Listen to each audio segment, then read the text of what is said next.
గీతలో చెప్పిన సాత్విక ఆహారం అంటే ఏంటి?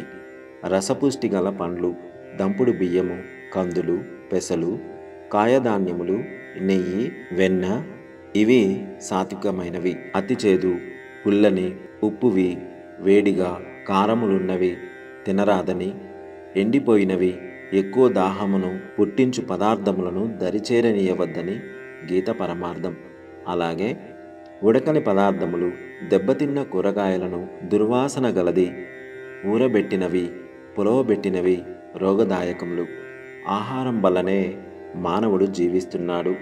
ఆ ఆహారం వల్లనే ఆరోగ్యవంతుడు, నీతివంతుడు, సచ్చీలుడు అవుతాడు. విరుద్ధ ఆహారం తీసుకున్న క్రూరుడు, నీచుడు, దుర్మార్గుడు అవుతాడు. ఆహారాదులను బట్టి వ్యక్తి శీల సంపదను నిర్ణయింపవచ్చునని గీతలో అంతర్లీన అర్థమున్నది. గీతలో 6వ అధ్యాయంలో ఆహార నియమాల గురించి ఉంది.